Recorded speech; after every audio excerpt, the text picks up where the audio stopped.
ده هو ميكوتو، رحالة متجول يتجه من قرية إلى قرية بهدف قتل الغيلان. بيوصل كده على بلد تدعى أرسلان. اول لما بيدخل بيلاقي بنت بتجري عليه، بتقول له خبيني بالله عليك من الحراس اللي جايين ورايا دول وانا هكافئك. البنت دي بقى تدعى سالي، وهي اميره مدينه ارسلان. بتهرب من الحراس دول كل يومين كده على امل انها تعرف تخرج بره المدينه وتلف حول العالم وتكتشفه. لا طموحه يا بنت. المهم الحراس بتيجي وبتسال ميكوتو عليها، فبيخبيها ميكوتو ما بيعرفهمش بمكانها. فالحراس بتمشي، وبعد ما بيمشوا بتشكر سالي ميكوتو علشان خباها، وبتعزمها على حاجه ياكلها كمكافاه. يعني شكلها هتلعب يا صديقي. بتاخده على محل حلويات وبتجيب له قرصه. اميره نتنا الصراحه، وبتلففه في المدينه وكده. وكان واضح ان اهل المدينه كلهم بيحبوا سالي ومتعودين على هروبها من الحراس، يعني مفيش جديد يعني. وبعد شويه بيروحوا على القصر، وبتجهز سالي العشاء لميكوتو، وبتقول له انا جبت لك الاكل اهو يا عم وظبطت عليك، لازم تحكي لي بقى شويه عن نفسك ومغامراتك. وده كله علشان سالي عاوزه تخرج من البلد، وبتقول عليها مملكه ممله. المهم ميكوتو بيقول ان العالم من بره خطير وهي هتتاذى. ما بتصدقوش سالي وبتزعل، وبتقول له لا تتاخر، وبترجع علشان تنام. ولكن من ناحيه تانية كان في حشود من الغيلان على وشك انها تحتل المدينه. المهم تاني يوم الصبح سالي وميكوتو بيكونوا ماشيين مع بعض، وبتقول له سالي انها عاوزه تروح معاه في رحلاته. ميكوتو قال لها الموضوع صعب جدا وانت ممكن تخسري حياتك. فسالي لما سمعت خافت كده ورجعت عن اللي في دماغها. المهم بيروح واحد من الغيلان للملك على اساس انه واحد من الشعب وعاوز حاجه يعني. اول لما بيدخل بيخلع الطاقيه، والملك بيشوف قرونه. الملك بيترعب وبيساله انت غول؟ الراجل بيضحك كده وبيقول له بالظبط، وانا جاي هنا علشان اوصل لك رساله، وهي انك تقبل تعطيني 30 واحد ضحيه كل شهر، والا هقتل المملكه باللي فيها. الملك اترعب وما كانش عارف يعمل ايه. واحد من الجنود اتصدم وراه عليه علشان يهدده، ولكن في اقل من الثانيه الغول قتله. وقال للملك ده ما يتحسبش من ال30، وبعدين ساب الملك ومشى. ولكن بعد ما الغول خرج من القصر شاف ميكوتو وهو ماشي مع سالي. الغول اترعب والخوف باين عليه، وطلع يجري من القصر علشان ميكوتو ما يشوفوش. هو ايه الموضوع بالظبط؟ ميكوتو لمحه وهو بيجري وبص عليه، وشه البريء اتقلب وشكله ناوي على نيه سواد. سالي بتبص على ميكوتو علشان تكلمه، ولكن كان الواد اختفى. راحت على الملك علشان كان في ضجه هناك وهي عايزه تعرف في ايه. الملك في الوقت ده مش عارف هيعمل ايه في المصيبه دي. شويه من الناس عاوزين الحرب وشويه عاوزين يضحوا بالناس. الملك اول لما شاف سالي قال لها انا عاوز اقول لك على حاجه، مش انت كنت على طول بتقولي لي انك عاوزه تمشي من البلاد؟ انا دلوقتي باذن لك بكده. سالي اتصدمت وقالت له هو في ايه؟ جنود بتزعق وبتقول جيش من الوحوش على وشك الدخول للمملكه. سالي طلعت تجري علشان تبص عليهم، بتقول هو انا ايه اللي بيحصل لي؟ عيني بتوجعني وجسمي سخن، هو في ايه بالظبط؟ انا لازم اروح اراقب من قدام. وفي نفس الاثناء الغول اللي كان بيجري كان وصل على اصحابه. اول لما شافوا الغول الضخم ده قال له انت مالك وشك قالب كده ليه؟ الراجل قال له انت فاكر لما قلت لك ان في واحد دمر بلادي وقتل كل الغيلان اللي فيها؟ قال له ايوه انا فاكر. قال له هو هنا واحنا لازم نلغي الخطه ونهرب من هنا. فالغول العملاق قال له انت تقصد اللي واقف هناك ده؟ الغول بص واترعب من ميكوتو. ميكوتو واقف وناوي يخلص عليهم. الغول الضخم اتحمس هو كمان وقال له تعالى لي. بيروحوا هما الاثنين علشان يتواجهوا. سالي في الوقت ده بتوصل وبتنده على ميكوتو علشان يهرب. بيبص لها ميكوتو وبيقول لها انا اسف بس انا مشغول دلوقتي. بيهجم الغول على ميكوتو، ولكن ميكوتو بيطير دراعه. الغول بينزف وبيقع على الارض ومش عارف يتحرك. ميكوتو بيربط شعره وبيهجم على الباقي. عينيه اتحولت وبدا يقتل فيهم واحد ورا التاني. سالي واقفه ومرعوبه من المشهد. ميكوتو قوته جباره. ميكوتو بعد ما خلص عليهم كلهم قطع دماغ الغول العملاق وبيقول له انت بقى الاخير. ايه القوه دي يا عم وانت جايبها منين؟ ميكوتو بعد ما خلص قتل الغيلان راح على سالي وقال لها خلصت. بص لها كده وشه رجع لطبيعته تاني، وكان عامل حركه النصر كده. سالي بتقول في بالها كده المفروض ميكوتو بطل علشان لحق المملكه، بس هو البطل لازم يبقى مرعب بالطريقه دي. لسه ما كملتش الكلام وبتلاقي كلب كده داخل عليهم شال حاجات ميكوتو وتقريبا بيقول له يلا نمشي. ميكوتو مسح الدم اللي عليه وغادر المدينه. سالي حاولت تروح علشان توقفه ولكن ما قدرتش تعدي من وسط كميه الجثث اللي شافتها. بيعدي شهر بعد الموضوع ده وسالي قاعده في المدينه بتقول هو ايه اللي كان هيحصل لو رحت معاه وقتها. بتجمع قوتها وبتروح على الملك. بتقول انا خلاص اخدت قراري اللي انا هتخلى عن منصبي كاميره وهخرج واتجول في البلاد كلها. قصت شعرها قدام ابوها وقالت له انا ماشيه. ابوها بعد ما شاف عزيمتها وافق انها تخرج، ودعها وجهزت علشان تمشي. وهنا بتبدا رحله سالي في اكتشاف العالم الخارجي. وبعد انطلاق سالي في رحلاتها بتتفاجئ بمخلوق غريب كده مرمي على الارض شكله نص بشري ونص انسان. المهم سالي قالت انا لازم اكون بعيد عن الحاجات دي وراحت علشان تمشي، ولكن سمعت بطن الكائن ده بتصوصو فقررت انها تديله جزره علشان تاكلها. وقعدوا مع بعض واتكلموا شويه، وعرفت سالي ان الارنبه دي اسمها فراو. الارنبه كلت الجزره وكانت مبسوطه. ما هي ارنبه بقى. وهم قاعدين مع بعض سالي طلعت كده رسمه لميكوتو وورتها لها وقالت لها ما شفتش ده قبل كده. فراو بصت على رسمه كده ما فهمتش حاجه، فقالت لها لا والله. فقالت لها سالي قشطه يلا انا هكمل رحلتي انا. ولكن سالي وهي ماشيه لقت فراو وراها وبتقول لها انها هتسافر معاها حق الجزره. فبتقول لها سالي ولا يهمك سيبيني في حالي. فراو بتقول لها بس السفر لوحدك خطير. بتقتنع سالي وبيسافروا مع بعض. بيوصلوا على قريه كده وبيدخلوها. اهل القريه بيرحبوا بسالي ولكن بيطردوا فراو علشان هي نص حيوان وكده، فما بترضاش سالي انها تدخل البلد لوحدها وبتطلع مع فراو بره. قلبها طيب قوي وبتطلع مع فراو بره القريه. انت مفكرهم هيهربوا؟ لا دول رجعوا تاني، بس فراو لبست عبايه كده تغطي بيها ودانها على اساس انهم مش يعرفوها كده يعني. المهم اتسحبوا جوه المدينه علشان ما حدش يشوفهم، ولكن عمده المدينه قفشهم وبسبب تنكر فراو ما عرفهاش. مش عارف ما عرفهاش ازاي يا صديقي، بس شكله كان صايم والصيام مفرهده. المهم اخدها على بيته علشان يعمل لهم الواجب. سالي قعدت مع الراجل تاكل وفراو بتاكل في جزرها في الاوضه. ما هي ارنبه بقى. سالي بعد الاكل بتقول للراجل انت طيب معانا كده ليه؟ جبت لنا اكل وبيت، هو انت ناوي تشغلنا عندك عبيد ولا ايه؟ فبقول لها الراجل لا يا بنتي، ده لحد كام يوم كانت الوحوش مبهدله القريه، كانت بتهجم علينا وبتاكل الناس اللي فينا،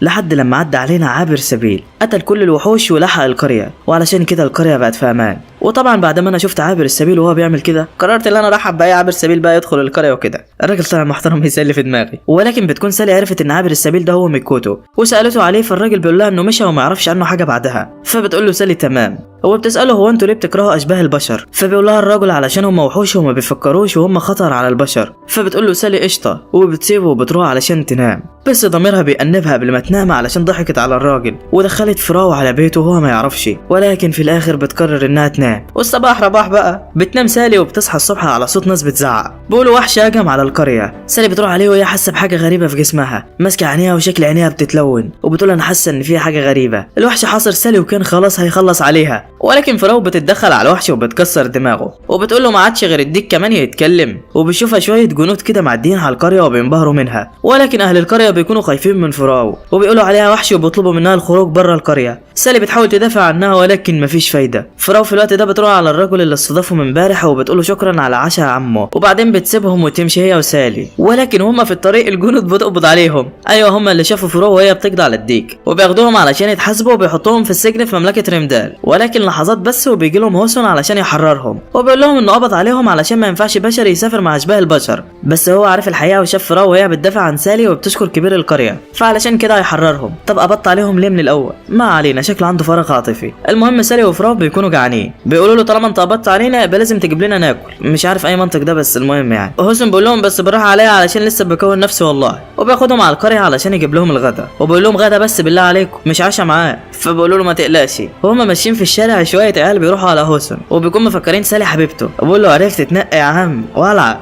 اللهم اني صائم. سالي بتقول لهم حبيب مين؟ ده مش نوعي المفضل على فكره. وبعدين العيال بتمشي وفي الوقت ده فراو ما كانتش فاضيه لهم وعماله تنقي في الجزر، اهم حاجه الاخلاق. وفي نفس الاثناء اتنين من الغيلان القويه كانوا رايحين علشان يهجموا على المدينه. البنت الصغيره دي اسمها ميكي، اما الغول الكبير ده بقى فاسمه ست. المهم ميكي عندها قوه مدفع في عينها، جمعتها وجهزت علشان تدمر البوابه، ضربت بالمدفع وفجرت كل حاجه قدامها وكل الناس اللي قدام سالي ماتوا. وبعد ما ميكي بتضرب بمدفعها طاقتها بتخلص ونتيجه لكده بتتحول لبنت صغيره ل5 دقايق. فبيقرر ست ان هو يحتل المملكه لوحده، بيدخل عليها فعلا علشان يقتلهم كلهم. بيحاول شويه من الجنود علشان يوقفوه، بس انت عبيط يا ابني مش شايف الغول قد ايه؟ بيخلص عليهم 6 وبيفرتك دماغهم. سالي في الوقت ده لقت نفسها جسمها سخن وعينيها بتقلب رايحه على مكان الغول. انا قلت ان البنت دي ما وراهاش غير المصايب اصلا. بيحاول هوسون يمنعها بس دي مش سامعه حاجه. الغول شافها وكان رايح يهجم عليها، ولكن فراو اتدخلت علشان تحميها، ادت له برجل كده ولكن ما تاثرش. ده عاوز جيش يا بنتي علشان يزقه. فراو قالت لهوسون خد سالي واهرب وانا هتصرف. بدات انها تهجم على 6 ولكن من غير فايده. هوسون هو كمان بدا في ابعاد الاهالي عن الغول وبيبص جنبه كده ما لقاش سالي. اكيد احنا عارفين هي راحت فين يعني. في الوقت ده فراو كانت خلاص هتودع. ست كان مجهز لها بوكس علشان يقتلها وكانت فراو مستسلمه للموت، بس سالي قالت لها ما تستسلميش يا فراو وشجعتها، وده خلى فراو تجمع قوتها وتضرب الغول باقصى قوتها، ولكن كلت على دماغها في الاخر.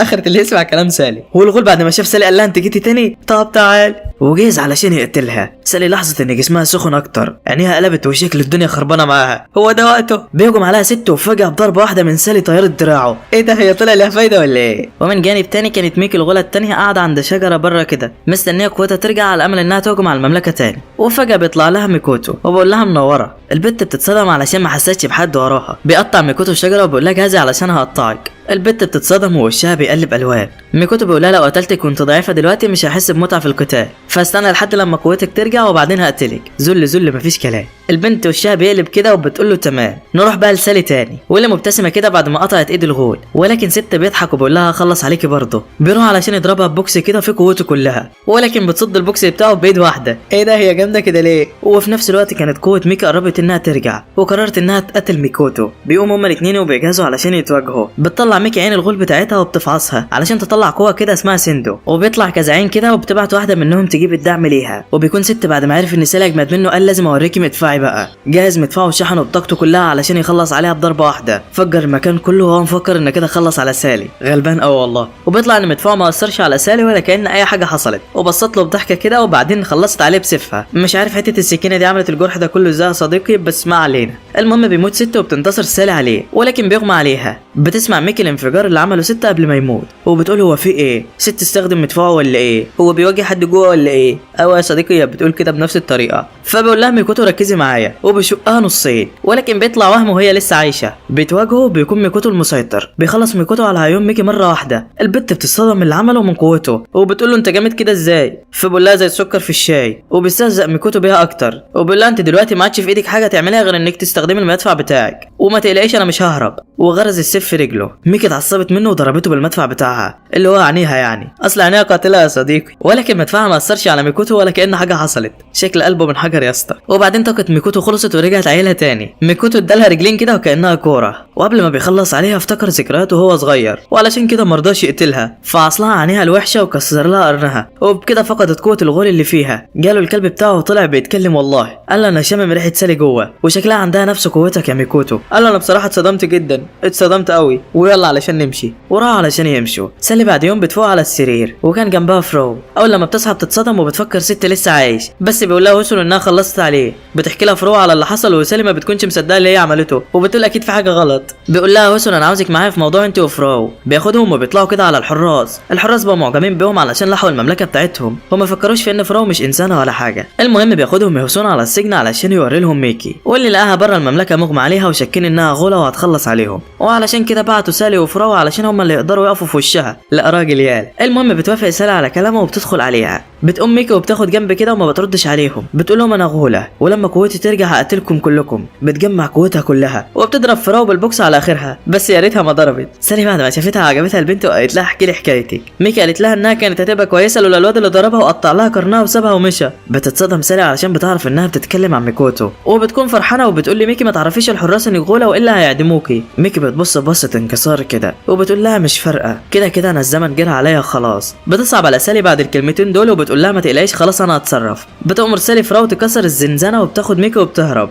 الحراس بتجري على هوسون علشان تعرفوا بان الغوله هربت. هوسون بيقول انا استقليت بيها، هو سالي وفرو كويسين؟ الحراس بيقولوا له ده هم اللي مهربينها يا عم صباح الفل، انك كيدهن عظيمه يا صديقي. المهم بيطلع هوسون هو والحراس وبيجروا وراهم وبيروح عليهم وهم بيجروا علشان يوقفهم، ولكن بتوقعوا فرو من على الفرس. يا اخي شكلك عر. بيند عليهم ولكن مفيش حد معبره. واحد من الحراس جاب له حصان علشان يلحقهم على بوابه المملكه، ولكن في ثانيه واحده المكان بيتنسف من على وش الارض.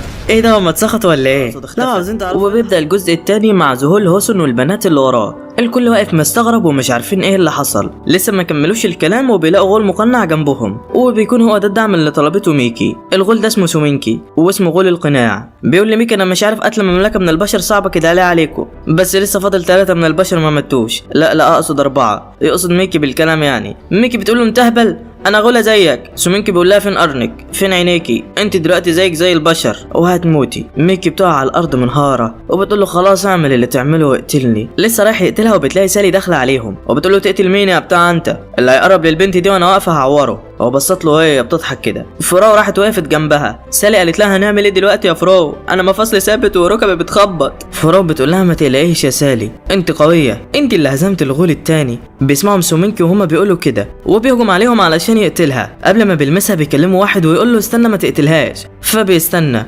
هتقولي الكلام وصلوا ازاي يا صديقي؟ هقول لك مش شايف القرون دي؟ اكيد يعني بيستقبلوا منها المعلومات واضحه. بيوافق سومينكي على كلامه وبيمشي ويسيبهم في حالهم. سالي وفرو بيقعدوا يبصوا على المملكه المتدمره بعد ما بيمشي وبيسترجعوا ذكرياتها على اساس انهم طلعوا من السجن يعني يا صديقي. ما علينا.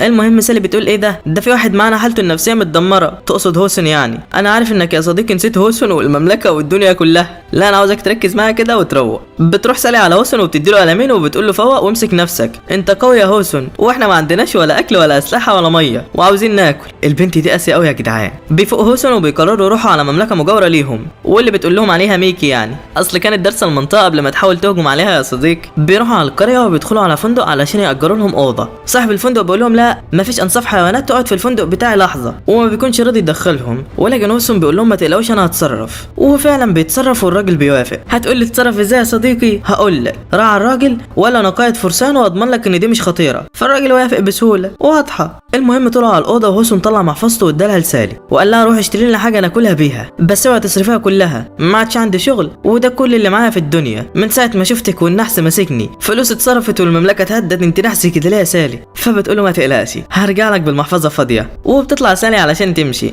وبعد ما بتمشي سالي بيقعد هوسن على الارض حزين. بيقول انا جندي ومستعد ان انا اموت، ولكن الناس اللي انا حاولت احميها طول فتره حياتي ماتت. كل حاجه في ثانيه اختفت. وبيقول انا ما عدتش قادر اتظاهر بالشجاعه اكتر. فراو راحت عليه وطبطبت على دماغه وقالت له ما تقلقش انت قدها واحنا في ظهرك. هوسن قال لها عندك حق وطلع علشان يغير جو بره. ميكي كانت مستغربه ازاي فراو بتتعامل بالطيبه دي مع البشر وسالتها انت كده ازاي؟ انت ما فيش منك اتنين في سوق اشباه البشر، انت حلوه قوي. فبتقول لها فراو انها كانت مضطهده من جميع البشر. الناس كلها كانت بتعملها اسوأ معامله لحد لما قابلت سالي وحياتها اتغيرت للاحسن وعلشان كده هي اتغيرت. ميكي اقتنعت فعلا وشكلها بدات تعجب بسالي وقالت لفراو تسميها اسم ليها علشان يندهولها بيه. وفعلا سمتها كاروتو يعني جزره يعني ما هي ارنبه بقى. ووافقت ميكي على الاسم وعجبها. انت كنت متخيل يا صديقي انها تسميها بنانا ولا ايه؟ في الوقت ده سالي بتكون ماشيه في الشارع بتفكر في اللي حصل معاها في رحلتها وبتقول انا من ساعه ما خرجت فعلا والدنيا خربانه، مش عارفه ده سوء حظ ولا غباء من الاخرين. وبتقعد في جنب كده تفكر في هدف لرحلتها. ولكن وهي قاعده يا صديقي بتسمع صوت مألوف جاي عليها. بتبص عليه وبتلاقيه ميكوتو. ايوه هي دي بقى لحظات اللقاء ما بينهم. بيقول لها ميكوتو شعرك بقى حلو بعد ما قصتيه على فكره. سالي بتقول له شكرا ده من ذوقك ووشها بيحمر.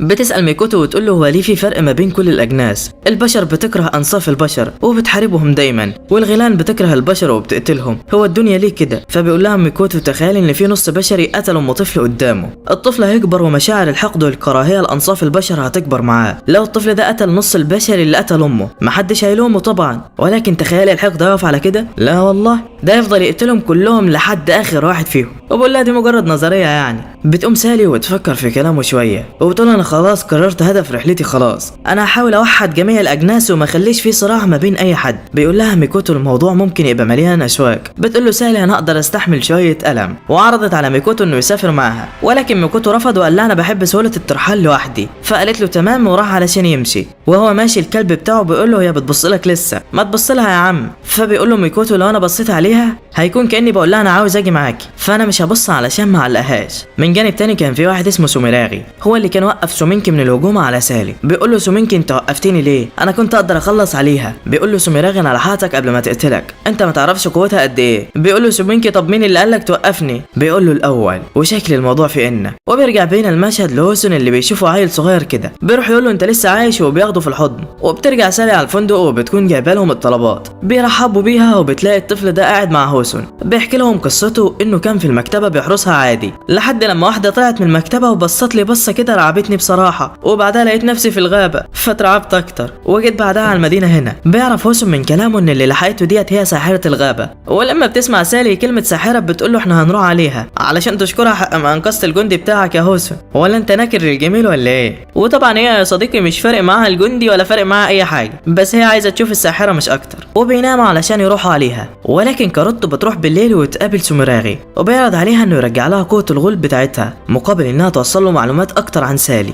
فبتبقى محتارها كده، ولكن من خوفها منه بتوافق. وتاني يوم بيوصلوا على بيت الساحره واللي بيطلع شجر عملاقه. بيدخلوا على البيت وبيطلع حانة عصير عنب. بتقابلهم ويني وبتقول لهم شرفتونا. بتبص عليهم كلهم كده وتقول بشري ونص بشري وغوله، ده كوكتيل ده ولا ايه؟ بتقول لها سالي مش مهم، المهم انك تعلمين السحر بسرعه. بتجيب لهم ويني حاجه يشربوها علشان هي قلبها طيب وكده. انت صدقت يا صديقي؟ دي هتدفعهم اللي وراهم واللي قدامهم دلوقتي. المهم بيسالها هوسن عن سبب انقاذها للولد ده، فبتقول له انها كانت في المكتبه بالصدفه بالصدفه حست بطاقه كبيره داخله على المدينه، طلعت من المكتبه ولقت الواد ده قدامها فلحقته. فبقول لها هوسون انت انقذت جندي من مملكتي فشكرا ليكي يا ويني. بتتحرج ويني وبتقول له على الرحب يا قلب ويني. بتسالها سالي عن السحر والتعويذ بتاعته، فبتقول لها ويني في تعويذ كتيره منها هجوميه ودفاعيه ومهلبيه وملوخيه. فبتقول لها سالي طب علميني اي حاجه. بيسالها هوسون عن السبب، فبتقول له سالي انا من لما طلعت في رحلتي وانا ما بعرفش اتبارز بالسيف زيك وما عنديش قوه بدنيه زي فراو، انا عاوزه اي حاجه ادافع بيها عن نفسي واصدقائي. ده على اساس ان اللي قتل ست كان امها يعني. بتقول لها فراو انت قويه وقتلت ست يا سالي. تقول لها بس انا مش فاكره اني قتلته. ويني بتقول لها تمام هعلمك السحر وما تعيطيش، بس عندي 3 شروط. الاول هو ما تتكلميش عن اللي هيحصل هنا في اي مكان تاني. التاني تسمعي كلامي من غير نقاش.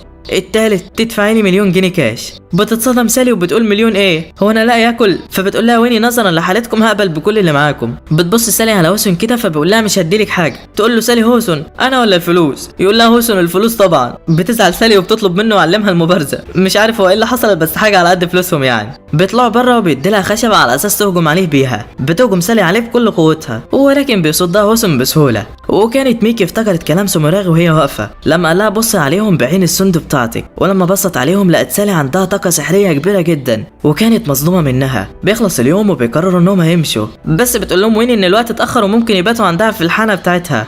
بيفرحوا فعلا وبيدخلوا كلهم على الحانه الا هوسون بتندى عليه ويني علشان توري له حاجه. بعدها بتقعد ويني تشرب لها كاسين قبل ما تنام. بتدخل عليها فرو وشكلهم عارفين بعض من زمان. بتقول لها ويني ما شفتكيش من 3 سنين يا صديقتي، غيرت هيئتك وتخليتي عن قوتك وعايشه على اساس انك شبيهه بشر. فبتقول لها فرو ايوه انا عارف يا صديقي اللي انت مش فاهم حاجه من المحادثه دي، بس انا بصراحه مش فاهم اكتر منك. المهم خلينا نكمل. بتطلب منها فراو تعلم سالي السحر، فبتقول لها ويني طلبات صاحبتي اوامر بس هتدفع 1,000,000 برضه، بس خدي راحتك لما تجمعيه مش مستعجله يعني. بتوافق فراو وهي مبسوطه. ايه ده هو 1,000,000 بتاعهم غير 1,000,000 بتاعنا ولا ايه يا صديقي؟ انا اكتر مره حوشت فيها فلوس كانت 100 جنيه واتسرقت قبل ما اصرفها. ما علينا. المهم بيخلصوا المحادثه وبتعمل ويني لفراو عصير جزر بيروق لها عظم الارانب بتاعها. تاني يوم بتبدا ويني تعلم سالي اساسيات السحر وبتكون سالي في قمه السعاده. بتخليها سالي تجري مع فراو لحد لما نفسها بيتقطع. بعدها بتخليها تتدرب بالسيف مع هوسون. سالي بتقول لها امال فين السحر في الموضوع؟ بتبص لها ويني وبتقول لها قاعده رقم 2 تسمعي الكلام من غير نقاش. بتقوم سالي وبتخلع قميصها وبتبدا تتنافس مع هوسون. بيقول لها ما تقلقيش انا مش همد ايدي عليكي، ولكن وهي بتهجم عليه بيفتكر اللي ورتها له ويني امبارح واللي كان مشهد لسالي وهي بتقتل الغول. وبتقول اي حد عنده الطاقه دي بيبقى اسمه وحش. وبيقول لها هوسون دي بنت طيبه. فبتقول له ويني انا عاوز اشوفك هتتعامل معاها ازاي. نرجع بقى للقتال ما بينهم وبتكون سالي مغمى عليها وبيكون هوسون وقعها على الارض واغمى عليها وبيقول لها ان ده من اساسيات المبارزه انه يوقعها برجله يعني. بتشوفهم ويني وبتقول انت خلفت ولد طيب يا موريا، احميها يا هوسون زي ما جدك حماني. انت متخيل ان دي جده يا صديقي؟ انا مش عارف هما بيكبروا ازاي هناك بس ما علينا. المهم بيجي عليهم 2 كده، واحد من جنس السحالي والتاني من جنس الالف، جايين على ويني علشان عاوزين يخلصوا من الغول المختوم في الغابه. بتاخدهم ويني على جوه وبيتناقشوا في الموضوع. بتقول لهم انتوا عاوزين تخلصوا عليه ليه؟ فبيعرفوها بالسبب وان في غول قتل مملكه مجاوره من يومين وهم كقاده عندهم بلد ولازم عليهم يحموها. بتوافق ويني انها تروح معاهم وتفك الختم بس بشرط سالي واصحابها يروحوا معاهم. بيوصلوا فعلا وبتبدا ويني انها تفك الختم اللي على الغول. بتروح سالي تكلمها ولكن الراجل السحليه ده بيمنعها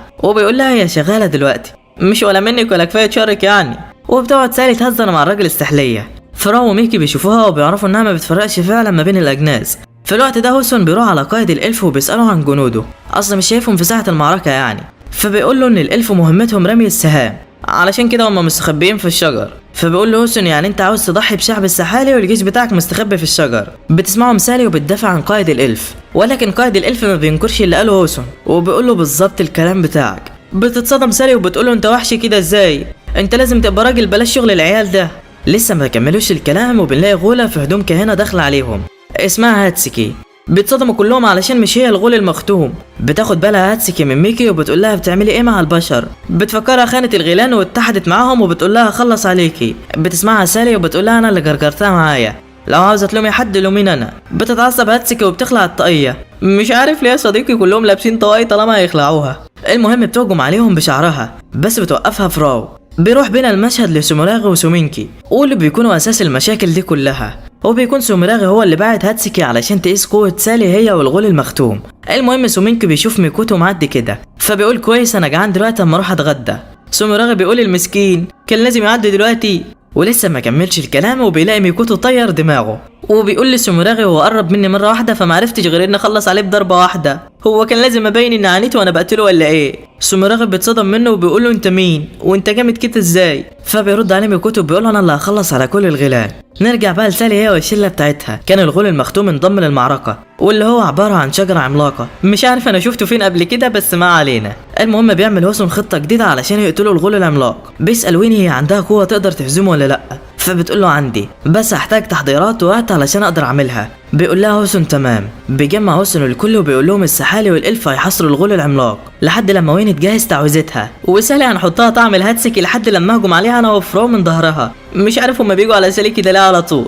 المهم بينده قائد الالف على جنوده علشان يقاتلوا مع السحالي ده بعد ما عرف ان الخطر كبير عليهم يعني. بيقف الكل في مواجهه الغيلان مع بعض وبتفرح سالي بعد ما بتشوف الكل بقى متحد مع بعضه، ولكن بتسمع ميكي بتتكلم وراها وهي بتقول دلوقتي كله مع بعضه علشان يقتلوا الغول. شكل الموضوع مفرح جدا بالنسبه للبشر. بتتعصب سالي من الكلام بعد ما بتسمعه، بتندع على الكل باعلى صوتها وبتقول يا سحالي يا بشر يا الف يا غيلان تعالوا نعمل تحالف ما بيننا. بيسمعها الكل وبيقولوا دي عبيطه دي ولا ايه؟ بيكتفها غول الشجره وبيقول لها تحالف ايه؟ انت اكيد بشريه جهله، انت ما تعرفيش ان الغيلان بتصنع من الكراهيه للبشر. فكره التحالف ما بيننا بتوجع لي بطني، ده على اساس ان عندك بطن يعني. بيعصر غول الشجره في سالي اكتر وبيقول لها تقدري تقولي تحالف وانا ماسكك دلوقتي. بتحاول فراو تلحقها ولكن غولة الشعر بتمنعها. بتتعصب سالي وعينها بتقلب، بتكسر جذع الشجره وبتقول له انا هعلمك الادب. بتروح عليها ويني وبتقول لها انت كويسه يا سالي؟ بتقول لها سالي ما تقلقيش بدات اتحكم في القوه دي. في الجانب التاني ميكوتو بعد ما خلص على سومينكي حاول يقتل سوميراغي ولكن سوميراغي مسك السيف بتاعه وقال له خلينا نتفاهم بشكل ودي. ميكوتو متحمس وشكل الدنيا هتبوظ. بنرجع تاني بقى لسالي وهي بتبص على غولة الشعر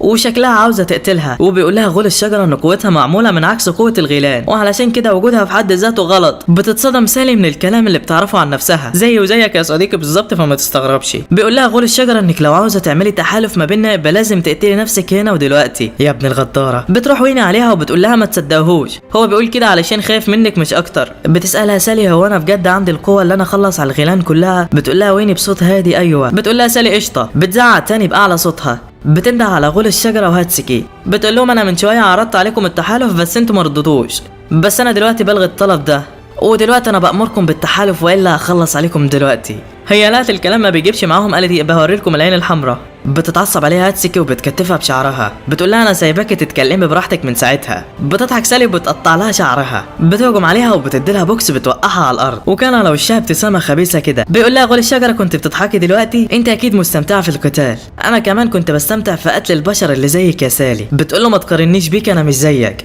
انا انسانه وعندي مشاعر. بيقول لها غول الشجره جه دوري علشان استمتع انا بقى، بس قبل ما ابدا القتال خلصها على البنت اللي ما فيش منها فايده جنبك دي. تقول له سالي هي مش غوله زيك؟ يقول لها غول الشجره ممكن هي تكون من نفس نوعي بس لو هتحرج نفسها اكتر يبقى موتها احسن من حياتها وجايز علشان يخلص عليها. بتتعصب سالي من كلامه وبتحمي غولة الشعر من هجماته وبتقول له انا هخلص عليك دلوقتي. بتهجم عليه بكل قوتها، بتديله ضربه واحده كده بتمحيه من على وش الارض وبكده بتنتصر سالي على الغيلان تاني مره. هو انا يا صديقي مش عارف الباقي كله كان بيعمل ايه وهم بيتفرجوا عليها بس ما علينا، هي عملت اللي عليها. بتخلص طاقة سالي والإنهاك بيبان عليها. بتقول لها وين انت حميتي الغابة وحميتينا، وبيشكرها كل الموجودين على اللي عملته وبتفرح سالي جدا. وبعدين بيغمى عليها ولكن هوسن بيلاحظ ان غولة الشعر كانت هربت. بالليل بقى بيحتفل كل الأجناس مع بعض وسالي كانت نايمة. في الوقت ده ميكي بتبعت عين من عينيها علشان تعرف سوميراغي باللي حصل. بتلاقي سومينكي مقطوع راسه وبتقول له مين اللي عمل فيه كده، فبيقول لها سوميراغي ميكوتو. بتستغرب ميكي علشان سوميراغي لسه عايش، فبيقول لها انه نجح يعمل معاه تفاوض واللي هو سلام ما بين البشر والغيلان يعني. بنروح لميكوتو للكلب بتاعه بيقول له انت اول مره تثق في غول، انت متاكد من اللي عملته؟ بيقول له ميكوتو انا ما وثقتش فيه، انا بس عندي ثقه في سالي مش اكتر. بتصحى سالي من النوم وبعدها بتروح على الحانه، بتلاقي كل الاجناس قاعدين مع بعض وبيتناقشوا عادي. بتبص لهم بفرحه كده وكانت في منتهى السعاده. بتروح لها ويني وبتقول لها احفري المشهد ده في ذاكرتك علشان يعطيكي طاقه ايجابيه لقدام. فبتقول لها سالي قشطه. بتخلص الحفله وبيروح قائد السحالي والالف على الغابه. بتقعد سالي كده وبتقول لهم بصوت حزين انا لازم امشي من هنا وما افضلش في مكان واحد اكتر من كده، شكلي في حد عارف بقوتي وعمال بيختبرها، كل لما اروح في حته بلاقي المصايب ورايا، انا همشي من هنا لوحدي علشان ما اذيش حد معايا اكتر. بيبص لها اوسون كده وبيقول لها لوحدك؟ يعني ايه؟ احنا كده كده لازقين معاكي مش صح ولا ايه يا فرو؟ فرو بتقول له طبعا. سالي بتقول لهم بس انتوا ممكن تتاذوا. بيقولوا لها مش مشكله لو كان علشان صديقتنا. بتفرح سالي جدا والدموع بتكون في عينيها. بيجهزوا كلهم تاني يوم علشان يمشوا وبيودعوا ويني. وبتقول لهم وين الحلقه هتكون مفتوحه في اي وقت لو حابين تيجوا تاني، وبعدين بيمشوا. وبس لحد هنا انتهى الجزء اللي فات بعد ما سالي وشلتها طلعوا من الغابه ودعوا ويني وكانوا رايحين على بلده تانية علشان يكملوا رحلتهم. بس وهم بيعدوا البوابه الحراس قالوا لهم خلوا بالكم علشان في مصاص دماء في البلده بيهجم على البنات الجميله. سالي كانت قلقانه وطلبت منهم التخييم في اي حته تانية، بس هوسون قال لها البنات الجميله يا سالي اكيد يعني ما يقصدكيش انتي، فهوسون كان على دماغه. المهم دخلوا المدينه وكان الحقد باين في وجوه البشر ناحيه فرو وكده، والواضح ان في اضطهاد كبير لانصاف البشر هنا. ميكي اتعصبت وقالت لسالي استخدمي قوتك وعاجب البشر اللي بيستهزئوا بفرو، ولكن سالي قالت لها مش هينفع استخدم قوتي ضد البشر. ميكي اتعصبت وكانت في منتهى الحزن. المهم وصلوا على الفندق علشان ياخدوا لهم اوضه كده، ولكن فرو سابتها وراحت تشتري حاجه تغطي بيها ودانها علشان تعرف تقعد معاهم، وميكي راحت معاها. المهم وهم في الطريق كاروتو شافت شويه جزر كده وعجبها، راحت علشان تشتري منه، ولكن البشر عاملها اسوأ معامله، وبعد ما اشترت منه رمالها الفلوس على الارض وخلاها تلمها. ميكي بعد ما شافت المشهد اتعصبت على اخرها وكانت متضايقه جدا من البشر. في الوقت ده سالي وهوسون كانوا وصلوا على الفندق، طلعوا على الغرفه وجهزوا حاجتهم. هوسون بيقول له سالي انا خايف على ميكي لا تعمل حاجه مش تمام، هي ماشيه مع فراو وهي قريبه منها، خايف من رد فعلها بعد ما تشوف اضطهاد البشر لفراو. سالي بعد ما سمعت الكلام قالت له خلاص انا هروح اجيبهم يا عم. في الوقت ده ميكي كانت قاعده بتقول لفراو انت ما بتقتليش البشر ليه بعد ما بيعملوكي كده؟ قالت لها فراو انا من زمان قتلت وحاربت، ولكن دلوقتي الناس اللي زي سالي بس هم اللي بحس معاهم بالراحه. ميكي قامت وقالت لها سالي بصوت حزين كده انا كنت مفكراها مختلفه عن باقي البشر، ولكن نزلت عن توقعاتي، عندها قوة كبيرة ولكن ما بتستخدمهاش في مساعدة أصدقائها ضد البشر. وبعدين سابتها ومشت وكانت في منتهى اليأس، ولكن وهي في الطريق سمعت شوية من الناس بيتكلموا عن مصاص دماء، عرفت إن هو غول من بني جنسها. طلعت على مكان عالي وبصت بعينيها. هتقول لي يا صديقي مش هي المفروض ما عندهاش طاقة الغل؟ ازاي بتستخدم عينيها كل شوية؟ بص يا صديقي هي عندها جزء ضعيف جدا من طاقتها كغولة، فعلشان كده بتستخدم بيه اللي تقدر عليه يعني. المهم بتشوف مكان مصاص الدماء وبتروح عليه، بتوصل هناك وبيسلموا على بعض عادي. بتحكي له ميكي عن سالي وانها هزمت 6 وغول الشجرة بضربة واحدة. بيتحمس الغول واللي اسمه كيوكيتسي بالمناسبة وبيقول لها خلاص اخلص لك عليها. بتقول له ميكي لا انا مش عاوزاك تقتلها، انا عاوزاك تخلص على كل اهل المدينة هنا بس. بيقول لها كيوكيتسي يعني المفروض اخلص على كل اهل المدينة واسيب صحابك ولا ايه؟ ميكي في الوقت ده كانت مرعوبة عاوزة تقول له ايوه ولكن الخوف منعها. في الوقت ده بتدخل فراو عليهم وبتقول لها ما تضغطيش على نفسك يا ميكي، وكان واضح ان فراو دورت على ميكي كتير لحد لما رجليها اتبهدلت. المهم كيوكيتسي بيقول لفراو انت نص البشريه بقى اللي الكل بيتكلم عليها، انا هسيبكم دلوقتي علشان اخلص على سالي. فراو وقفته وقالت له انت رايح فين؟ الغول اتعصب وشكلها هتولع. في الوقت ده سالي بتكون عينيها اتحولت ومتجهه الى مكان الغول. بتحاول فراو تحارب كيوكيتسي ولكن كان واضح التفوق من ناحيته. بيمسك فراو وبيشيلها وبيقول لها جه وقت موتك، بيعضها وبيفجرها بانيابه، واللي اتضح ان فيها مدفع الغول بتاعه. فراو نص جسمها اللي فوق بيتنسف. بتوصل سالي على مكان الغول وبتشوف المشهد قدامها، بتتعصب وبتهجم عليه باقصى قوتها، بتضربه بالبوكس والغول بيطلع دم من بقه. بيحاول الغول يهجم عليها بدمه ولكن بدون اي فايده. سالي بتقول له قوه الغيلان ما بتاثرش عليا، وانا ما عنديش معاكم ضغينه بس انت استثناء وهقتلك دلوقتي. بيعور كيوكيتسي ايده وبيتحكم في الدم اللي خارج منها. بيكتف سالي وبيقول لها لو قوتي مش هتاثر عليكي يبقى هتاثر على هدومك، وبعدين بيثبتها. سالي اتثبتت ومش عارفه تتحرك. بيروح عليها علشان يخلص عليها هي كمان. في الوقت ده ميكي بتحاول تحدفه بجزء صغير من قوتها ولكن ما بيتاثرش. بيقول لها انت حاولت تحمي البشريه دي من شويه. بتزعق ميكي وبتقول له انا مش هسيبك تقتل صديقتي. بيتاثر كيوكيتسي وبيقول لها خلاص هقتلكم انتم الاتنين مع بعض. بيجمع كرة كبيره جدا من الدم علشان يقتلها. سالي بتقول لها ربي بس ولا حياة لمن تنادي. فراو في الوقت ده كانت راحت في حتة تانية، ظهرت لها واحدة غريبة كده تحسها ملاك، وطلبت منها فراو ترجع لها جسمها تاني. بتقول لها البنت انها كده ماتت مرتين في سنة واحدة. بتقول لها فراو انا عارفة بس لازم اساعد اصدقائي، وطلبت منها قوة علشان تقدر تهزم الغول بيها، وبالفعل رجعتها هناك. طب ايه اللي حصل ده مع فراو وايه اللخبطة دي؟ شكل الموضوع فيه حاجة غريبة وهنعرفها بعدين. المهم قبل ما يقتل كيوكيتسي ميكي بيسمع صوت فراو وراه، بيرجع جسمها لطبيعته، بيظهر لها جناحين سود وعينيها بتقلب وبات وكأنها وحش. بيحدفها الغول بالدم ولكن في ثانية واحدة بتبعده. بيستغرب الغول كده وبيبص عليها ولكن بيلاقيها اختفت، وفي اقل من ثانية كانت خرمت قلبه وبيقع الغول على الارض. وفرو هي كمان بتقع بعد نفاذ قوتها. سالي وميكي كانوا مستغربين جدا ومش فاهمين اللي حصل. الغول وقع وكان خلاص بيودع. بيقول قبل ما يموت اخيرا هرتاح واجيلك يا روز. واتضح ان الغول ده كان عايش وسط البشر عادي بسبب ان قرونه كانت في انيابه ومحدش ياخد باله منها. حب واحده من البشر وهي كمان حبته، وكان الاتنين في قمه السعاده. طلب منها الجواز واتجوزها فعلا، ولكن وبدون قصد غرائزه كغول قدرت انها تتحكم فيه وقتلها بعد الجواز على طول. ودي كانت اصعب لحظات حياه كوكيتسي. بيقول لهم قبل ما يموت خبوا فراو من الناس دلوقتي علشان ما يحصلش مشاكل. بيتمنى لميكي حياه سعيده مع اصحابها وبيقول لهم سلام، وبيخلص اليوم على كده. تاني يوم بتفوق فراو وبتلاقي الملاك جنبها جايه تاخد منها القوه اللي عطتها لها علشان ما ينفعش تفضل على الارض اكتر من كده. بتشكرها فراو على اللي عملته وهي فرحانه. الملاك بتاخد القوه اللي عطتها لها وبعدين بتمشي. انا عارف انك يا صديقي كنت مستني تفسير اللي حصل، بس هنعمل ايه، المخرج عاوز كده. المهم بعد ما اخدت الطاقه سابت فراو ومشت. في الوقت ده سالي وميكي كانوا ماشيين في السوق رايحين يشتروا جزر وكده علشان يروقوا على فراو وترجع لطبيعتها تاني. ولكن بياع الجزر بيطلع ما ترباش وبيقعد يشتم في فراو قدام سالي وميكي علشان هي نص بشريه وكده. فبتتعصب سالي وبتديله بوكس بيكسر بيه وشه، وبعدين بيسيبوه ويمشوا. وبعد ما ميكي شافت سالي وهي بتضرب الراجل فرحت وقلبها حن ليها تاني، وعرفت ان سالي بتحب اصحابها وما بتفرقش ما بين اي حد هيحاول يجي عليهم. بيرجعوا على البيت وبيلاقوا فراو رجعت لطبيعتها تاني. بيفرحوا منها وبيسالوها عن اللي حصل، ولكن فراو ما بترضاش تحكي لهم. انا مش عارف يا صديقي احنا هنعرف امتى، بس شكل المخرج ذات نفسه ما يعرفش. المهم بيقرروا انهم هيخرجوا بره المدينه علشان سالي ضربت واحد والجنود هتحاصر الفندق. من جانب تاني ميكوتو كان ماشي في الغابه بالليل، حس بحد وراه وراح علشان يقتله، ولكن بيلاقيها هاتسكي وشكلها خايفه من خيالها بعد ما سالي ضربتها. بياخدها وبيعمل لها اكل علشان تاكل. بتقعد وباين عليها فقدت الذاكره بعد اللي حصل مع سالي. بياكلها وبعدين بتنام، ولكن وهي نايمه ميكوتو بيروح عليها وبيشيل الطاقية من على دماغها فبيعرف انها غوله. بيجهز سيفه علشان يقتلها، ولكن كلبه بيمنعه وبيقول له هي مجرد فتاة مسكينة مش لازم تقتلها. بيتعصب ميكوتو على الكلب وبيرفع السيف على وشه، ولكن الكلب بيزعله وبيرجعه لرشده. فبيسيب ميكوتو السلاح وبيغطي وش البنت تاني وبيعتذر من الكلب علشان رفع السلاح في وشه. ايه ده، هو ماسك عليك زله ولا ايه؟ ما علينا. المهم بيكملوا طريقهم وبيقتلوا الغيلان اللي بتقابلهم. وبتكون هاتسكي بعد ما بتسمع كلمة غيلان دماغها بتوجعها وذكرياتها بدأت ترجع. بياخدها ميكوتو علشان يعديها على البلدة اللي جنبهم، بس وهما في الطريق بيقابلهم غول وبيكون جاي علشان يخلص على هاتسكي. ده طبعا بعد ما سابت غول الشجرة في نص القتال وهربت،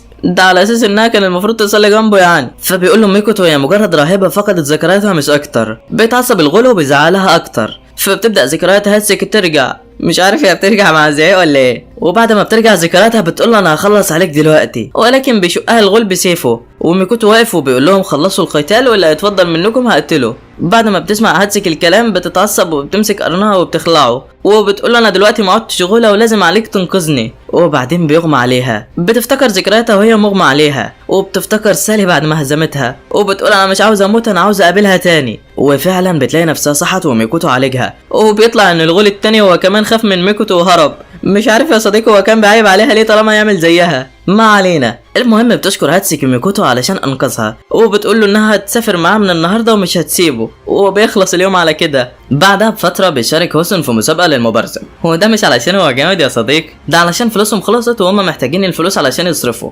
المهم بعد شويه مباريات لهوسون بتزهق سالي والبنات وبيطلعوا يتمشوا بره، ولكن وهم في الطريق بتقول لهم فراو ان سبب منافسه هوسون الحقيقي مش الفلوس، ده علشان هو عاوز يبقى قوي ويقدر يحامي على نفسه وعلى اصدقائه. فبتتاثر ميكي من الكلام وبتقول انا قبل كده كنت بقتل البشر من غير رحمه، بس دلوقتي بدات احس بشعور مختلف ناحيتهم. ففراو طبطبت على دماغها كده وقالت لها شاطره يا ميكي. ولكن واثناء حديثهم ميكوتو بيعدي من قدامهم، بتشوفوا سالي وبتروح جري وراه وبتلحقوا على اول الشارع، وبيجيب لها كوبايه ميه كده وبيقول لها ميكوتو انا اسف علشان ما عرفتش اجيب لك غير ميه دلوقتي، وده بسبب ان هاتسكي مخلصه فلوسه كلها على الاكل الفتره الاخيره، ولكن هو قال لها لازم تدفعي مصاريف اكلك، وعلشان كده هي قررت انها تدخل المسابقه وتفوز بالفلوس كلها. هم كلهم اتزنقوا في فلوس يا صديقي دلوقتي، حتى انا كنت عاوز اخش المسابقه واكسب الجايزه انا كمان. المهم من جانب تاني كان الغول اللي هرب من ميكوتو وصل على سوميراغي وبيعتذر له وبيقول له انا اسف بس ما عرفتش اقتله. قال له سوميراغي ما انا عارف انك خلعت منه بعد ما عرفت انه اقوى منك، هو انا ما قلتلكش اني براقب كل حاجه ولا ايه؟ في الوقت ده بتيجي بنت صغيره عليهم وشكلها غوله هي كمان، بتروح على الغول وبتقول له شيلني. بيستغرب الغول من البنت اللي قدامه ولكن بيعرفوا سوميراغي بيها وانها غولة الاقنعة وهي اللي عملت سومينكي. الغول بيعرف هي قد ايه كبيرة ومهمة وبعدين بيشيلها. المهم بيطلعوا على مكان كده عاملين فيه دائرة استدعاء للغيلان ال100. بيوصل كل الغيلان على المنطقة وبيستغربوا من التجمع واسبابه. بيعرفهم سوميراغي بالسبب وان في الفترة الاخيرة اعداد الغيلان قلت جدا وده بسبب بشري واحد واسمه ميكوتو. الغيلان بتتعصب والكل ما بيكونش مصدق الكلام، ولكن العجوز ده بيأكد على كلامه وبيقول لهم ده قتل جيش من الغيلان قدامي. ايه ده انت لسه عايش هنا؟ انا فكرتك مت من اول حلقة يا عم والله. المهم بيطلع عيل صغير كده بيقول لي سوميراغي انت بتخوفهم على ايه؟ ما لازم نتحد علشان نقتله. مش عارف يا صديقي كل العيال الصغيره دي غيلان ازاي. بيطلع سوميراغي دماغ سومينكي وبيقول لهم انه برغم قوته قدر ميكوتو يخلص عليه بضربه واحده. فبيتصدم الولد كده واللي اسمه تودوروكي بالمناسبه. بيكمل كلامه سوميراغي وبيقول انا عارف انك كنت بتحب ميكي، بس انا مش عاوز اصدمك واقول لك ان ميكوتو هو كمان خلص عليها، قتلها بطريقه وحشيها وفعص عينيها وكسر قرنها. تودوروكي بيتاثر بالكلام وبيكون في منتهى الحزن. بيتعصب وبيقول انا لوحدي هخلص على ميكوتو. بيطلع يمشي وبيتجه الى المدينه اللي فيها ميكوتو. بيدعي الكل لتودوروكي بالنجاح وبيخلص الاجتماع على كده. انا مش عارف يا صديقي هو سوميراغي ده ما بيبطلش كذب ليه. ما علينا. المهم بعد الاجتماع بتروح جوسي على سومينكي وبترجعه لقناعه تاني. بتقول لسوميراغي انها موافقه تساعده في خطته للتحالف مع البشر وشكلها عبيطه قوي ومش فاهمه حاجه. المهم بيخلصوا كلامه وبعدين بتسيبهم علشان تمشي وبتقوله لو عوزت حاجه بعد كده بكلمني تاني. تاني يوم بتروح جوسي على المدينه. بتقابل هوسون في الطريق وبتقول له شيلني. بيبص لها هوسون كده وبيقول مين دي هي كمان. بيروح عليها وبيقول لها انت تايهه ولا ايه يا شاطره؟ تقول له انا جوسي ملكه الاقنعه وبدور على سوميراغي. بيقول لها هوسون قشطه وانا ملك القفشات اتشرفت بمعرفتك، بس انا ورايا دلوقتي مسابقه ومشغول، ولكن ما علينا هوصلك لسوميراغي بتاعك. بياخدها فعلا وبيقابلوا سوميراغي. بيتعرفوا ببعض ولا كانهم اول مره يتقابلوا. انا مش فاهم سوميراغي لحد دلوقتي عاوز يوصل لايه. المهم سوميراغي بيقول لجوسي انها لازم تشجع هوسون في المسابقه حق ما وصلها هنا. فبتقول له تمام وبعدين بيمشي هوسون. بيوصل على المسابقه فعلا وبيلاقي جوسي بتشجعه من المدرجات. فبتحمس وبيقرر يكسر اللي قدامه. في الوقت ده سالي بتكون واقفه بره علشان الصوت بتاع التشجيع بيوجع دماغها. بيطلع لها سوميراغي علشان يتكلم معاها. سالي بتكون واقفه ومش عارفه مين اللي بيتكلم. بيقول لها سوميراغي انا جاي علشان اساعدك ونعمل تحالف ما بين البشر والغيلان. بيمد ايده ليها علشان تنضم معاهم. بيسمعوا ميكوتو وبيكون داخل عليهم وباين عليه انه متعصب جدا. بيطلب من سالي تبعد عنه علشان هو خطير. بيقول لها ده غول قوي وليه نفوس كبيره وسط الغيلان. سوميراغي بيقول لها ده سبب اكبر علشان تنضم معايا. ميكوتو بيقول لها لا انضمي معايا انا علشان نقتل على كل الغيلان على الارض.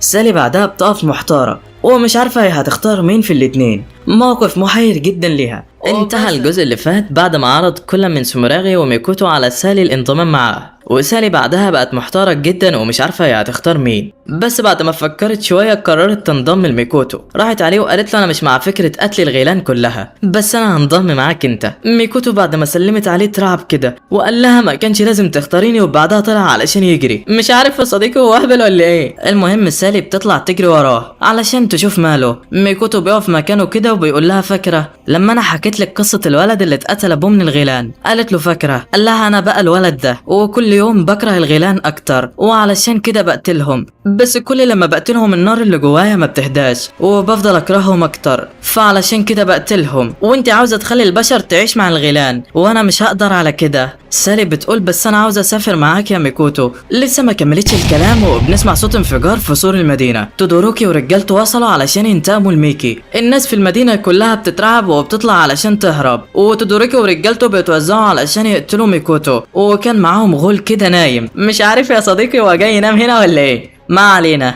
المهم بعد الانفجار بيروح الحراس على الناس في المسابقة علشان يلغوها وكده، وبيقولوا لهم اي حد هيقتل غول هياخد ضعف الفلوس اللي كان هياخدها من المسابقة. بيسمعهم الكل وبيتحمسوا الا هوسون. بيكون عارف ان الغيلان قوية جدا وعلشان كده بيتسحب علشان يمشي. اهم حاجة الثقة في النفس. بس وهو ماشي بيطلع له واحد كده علشان يمشي معاه. هوسون بيفتكر الراجل كده وبيقول له انت برصة صح؟ الراجل بيقول له بالظبط. وكويس انك لسه فاكرني يا صديقي. وده اول واحد خسر في المنافسة ضد هوسون وما خدش غير تلويحة واحدة بالسيف وبعدين خسر، بس هو متقبل الخسارة يعني. المهم بيقول له هوسون انا هروح علشان اخلص على الغيلان علشان اخد المكافأة وافاجئ عيلتي. ده انت ما استحملتش ثانية قدام هوسون يا ابني، هتعرف تقاتل الغيلان ازاي؟ شكل الحماس كان واخده قوي. ولكن في اقل من ثانية البرق بيضرب الراجل ده وبيموت قدام هوسون. الله يرحمه كان راجل اهبل. وبعد ما بيموت بيطلع تودوروكي وبيقول انا كنت عاوز اموتكم انتم الاتنين، بس الراجل الضخم ده خد الضربة كلها لوحده. اجهز علشان هتموت يا ميكوتو. هو عبيط ده ولا ايه؟ هوسون قال له مش عارف مين ميكوتو اللي انت بتتكلم عليه ده، بس انا مش هسيبك بعد ما قتلت برصاص. ميكي وفراو بيسمعوا صوت الرعد وبيبصوا من الشباك. ميكي بتطلع عين من عينيها علشان تشوف المشكله، بتشوف الغيلان وبتعرفها، بتعرف ان تودوروكي عند هوسون وشكله ناوي يقتله. في الوقت ده سالي هي كمان بتسمع الانفجار، وميكوتو بيكون رايح علشان يقتل الغيلان كلها. سالي بتفكر في اللي حصل وبتقول يا ترى الموضوع ده ليه علاقه بسوموراغي ولا ايه، وطالما جابت سيرته لقيته وراها يا صديقي. سالي قالت له هو مش ده هجوم غيلان وانت عاوز ما تفرقش ما بين البشر والغيلان؟ سوموراغي قال لها ايوه، بس مش عاوز اتكلم مع البنت اللي ما اختارتنيش، بس هعرفك باللي بيحصل. ده هجوم من 4 غيلان، الاربعه دلوقتي بيدمروا في المدينه. اقوى واحد فيهم اسمه تودوروكي وبيقاتل اضعف واحد فيكم، يقصد هوسون يعني. يا ترى هتعرفي تلحقيهم ولا لا؟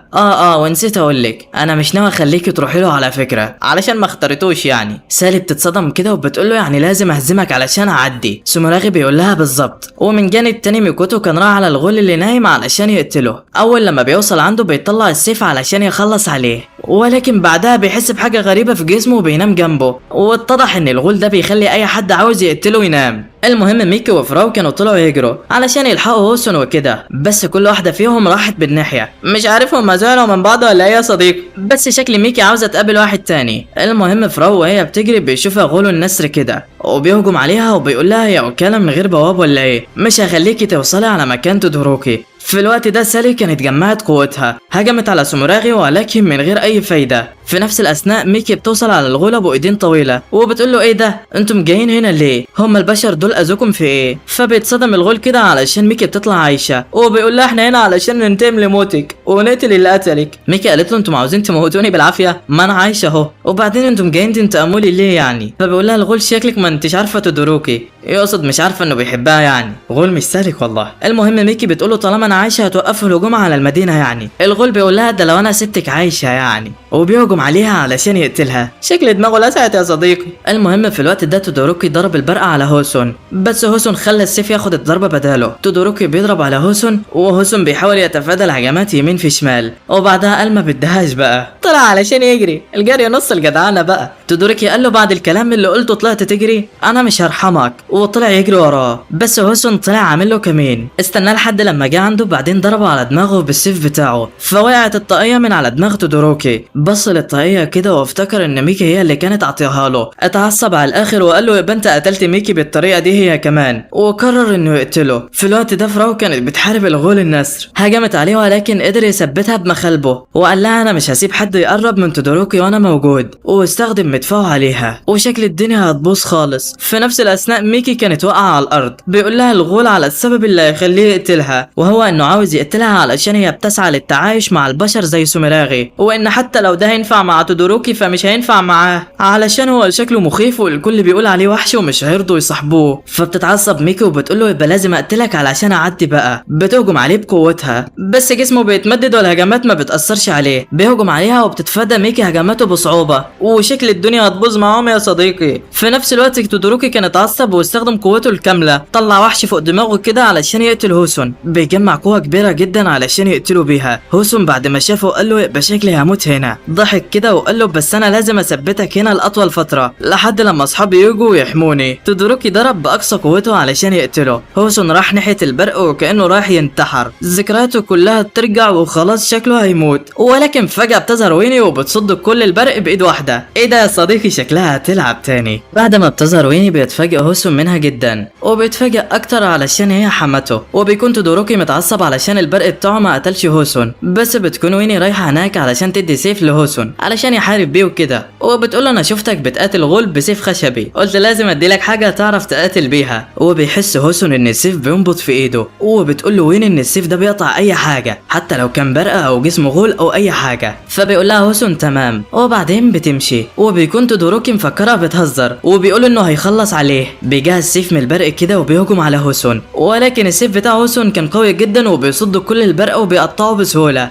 لحد لما تودوروكي بيشوف الطاقية اللي واقعة على الأرض، بيفتكر ذكريات ميكو إنها هي اللي كانت عطيها له وإنها الوحيدة اللي كانت بتعامله كويس على عكس كل الغيلان. بيتعصب على آخره وبيقرر إنه يقتل هوسون. بيجهز مدفع تاني ولكن المرة دي بيكون شكله في قمة الرعب. هوسون في الوقت ده كان بدأ يقلق، بس ويني قالت له شيل السيف بإيمان وأنت تقدر تهزمه، وفعلا بيضرب تودوروكي هجمة بأقصى قوته، بس هوسون بيصدها بالسيف بتاعه وبيقدر يهزم تودوروكي ويجرحه جرح كبير جدا. وبكده هوسون قدر ينتصر على تودوروكي ومن غير ما حد يجيله كمان. كان في نفس وقت القتال بتاع هوسون فراو وقع على الأرض ولكن ما كانتش ماتت من مدفع الغول، وبتكتشف ان الملاك ما اخدتش القوة كلها، بالعكس ده سابت لها جزء علشان تحارب بيه. بتقوم فراو ايديها بتسود ورجليها وبتتحول. بتقوم فراو بتقطع جناح الغول في ثواني. لسه الغول ملحقش يتصدم وبتخلص عليه فراو نهائي وبتفصل دماغه كده عن جسمه، وبكده فراو فازت على الغول هي كمان، بس كانت طاقتها خلصت ووقعت على الارض منهارة. نروح بقى لميكي واللي ما كانتش عارفة تعمل اي حاجة مع الغول، وده طبعا بسبب طبيعة جسمه المطاطية، بس ميكي بتجيلها فكرة وبتروح علشان تنفذها. بتطلع تجري كده من الغول لحد لما بتوصل على سور المدينة. الغول بيضربها بالبوكس كده ولكن بتتفاداها، ولحسن الحظ ايده بتتحشر في السور. ميكي هي كمان بتخدع الغول وبتعمل نفسها تضربه بمدفعها. الغول بيخاف كده ولكن ميكي ما عندهاش قوة اصلا تضرب بالمدفع، ولكن هي عملت كده علشان تخوفه مش اكتر. جمعت باقي قوتها وضربته في الجدار بايديها، وعلشان السور وراه جسمه معرفش يتمدد، والغول هو كمان خسر قدام ميكي. انت متخيل يا صديقي اللي بيحصل؟ المهم بعد ما ميكي اتضربت الغول كان باين عليها انها في منتهى الحزن، وده علشان الغول كان بيقول انه شكله وحش ومحدش هيرضى يصاحبه من الغيلان او من البشر، وده على عكس تودوروكي واللي علشان هو شبه البشر هيقدر يصاحبهم عادي. المهم في نفس الاثناء كانت سالي بتواجه سومراغي، كان ضربها بالبوكس كده وقعت على الارض. قامت وقالت له انا لازم اهزمك علشان اقدر اوصل لاصحابي. جمعت قوتها وقالت له انا هعدي بالقوه، بس سومراغي قال لها خلاص انا هستسلم، روحي يلا براحتك والحقيهم. مش عارف يا صديقي هو الراجل ده عاوز يموتني ولا ايه؟ المهم سالي بتوافق علشان تعرف تلحق صحابها. طبعا بتمشي سالي من المكان ولكن قبل ما بتمشي بتبص كده على سومراغي، بتقول له انها هي اللي هتمدله ايديها للتعاون بعد ما تحل مشكله ميكوتو. فبيوافق سومراغي وبيبص لها كده وبعدين بتمشي. بس كان الكل خلص العركه بتاعته ومروحين اصلا. تاني يوم بتصحي ميكي تودوروكي بعد ما عالجوه وبتقول له الحمد لله على السلامه. فبيصحى تودوروكي وبيكون مفكر نفسه مات علشان ميكي جنبه،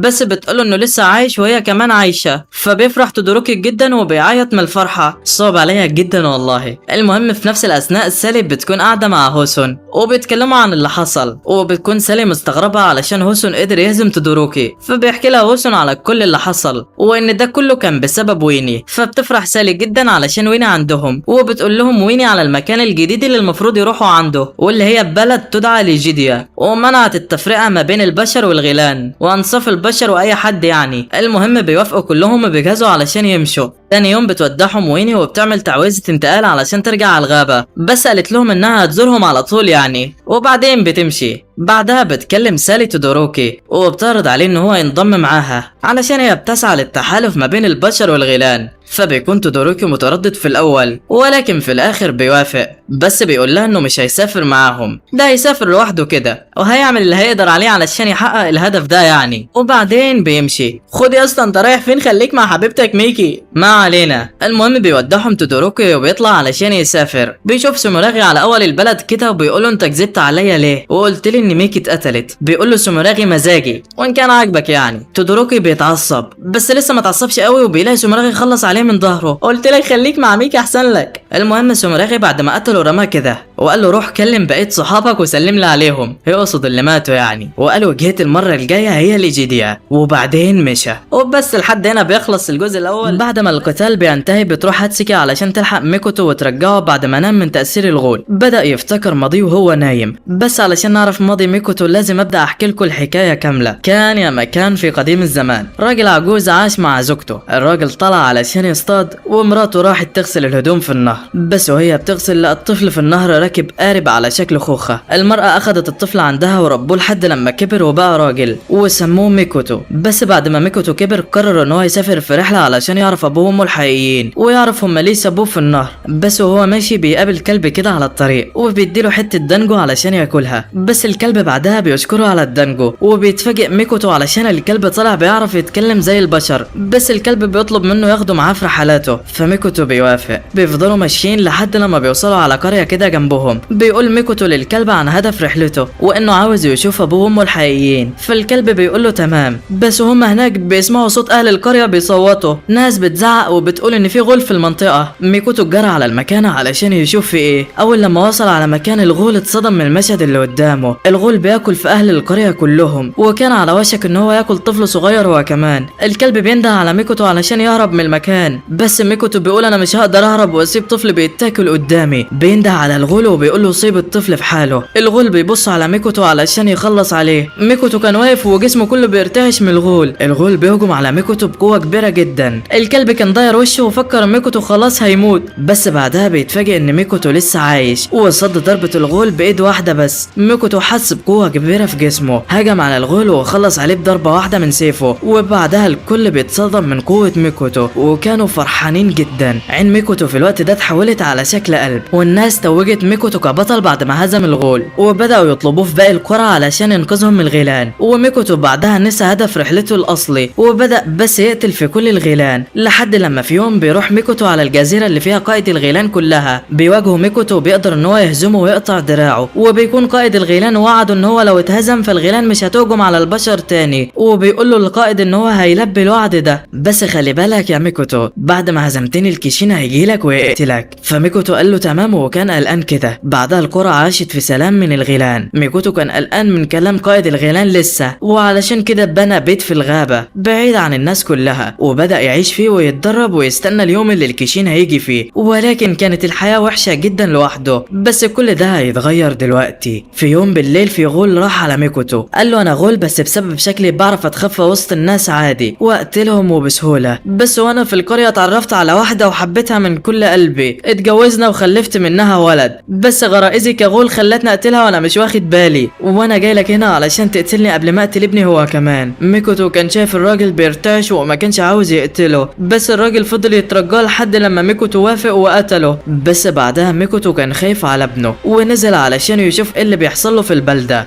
بس وهو هناك شاف الولد مربوط في شجره وكل اهل القريه بيضربوا فيه. ميكوتو راح هناك وقال لهم انتوا بتعملوا فيه كده ليه؟ ردوا عليه وقالوا له علشان ده غول وعنده قرن على راسه. ميكوتو بص عليه وقال لهم يعني هو اذاكم في حاجه؟ كل اهل القريه زعقوا له وقالوا له ابعد علشان هنقتله دلوقتي. بعدها ميكوتو بص على الولد كده وسمعه وهو بيتكلم. الولد بيقول اسف علشان انا اتولدت اصلا. ميكوتو بعد ما سمع كلام الولد صعب عليه جدا ونادى على كل اهل القريه وقال لهم من النهارده الولد ده هيكون في حمايتي ومش هسيب اي حد يقرب له. واخد ميكوتو وروحه على بيته. اول ما دخل الولد على البيت طلب من ميكوتو انه يقتله، قال له انا زهقت من الضرب والعيشه والناس كلها كرهاني، فارجوك اقتلني وخلص معاناتي. بس ميكوتو قال له انت مش عاوز تنتقم من اللي قتل ابوك؟ انا اللي قتلت ابوك، واعطاله السيف علشان يقتله. الولد بعدها افتكر ابوه وهو بيلعب معاه، شال السيف وقرر يقتل ميكوتو. ضرب دماغ ميكوتو بس السيف ما اثرش فيه علشان قوه الغيلان ما بتنفعش ضد ميكوتو. فميكوتو قال له انت ضعيف دلوقتي ومش هتقدر تقتلني، فانا هربيك عندي لحد لما تقدر في يوم انك تخلص عليا. الولد قال له هقتلك وانتقم لابويا، وبعدين سابه وراح ينام. بس بعد ما مشى الولد الكلب راح على ميكوتو قال له انت ما قلتلوش الحقيقه ليه؟ وما قلتلوش ان ابوه هو اللي طلب منك انك تقتله. ميكوتو قال له الولد ده صعبان عليا، بعد ما عيلته اتقتلت الناس عملوه اسوأ معامله، وهو اكيد عنده كره كبير في حياته وانا عاوزه يوجه الكره ده ناحيتي انا بس. في الوقت ده الولد كان صاحي وسمع كلام ميكوتو. بعدها بدا الاتنين يعيشوا مع بعض والحياه بقت حلوه، وميكوتو هو كمان ما بقاش يحس انه وحيد زي زمان. بس بعد فتره الراحه خلصت، الكيشين وصل للقضاء على ميكوتو. في الوقت ده ميكوتو بيعرف ان الكيشين وصل، بيروح على الولد الصغير وبيقول له انا عاوز اقول لك على حاجه، انا عاوزك مهما قابلتك الصعاب تبتسم وتضحك في وشها، انا دايما هكون معاك وهحميك. وبعدها ساب الولد وراح على الكيشين. بس الكيشين كان قوي جدا وقطع ايد ورجل ميكوتو، وكان ميكوتو وقتها حس انه خلاص مش هيقدر يعمل حاجه معاه اكتر. بس ميكوتو ما استسلمش،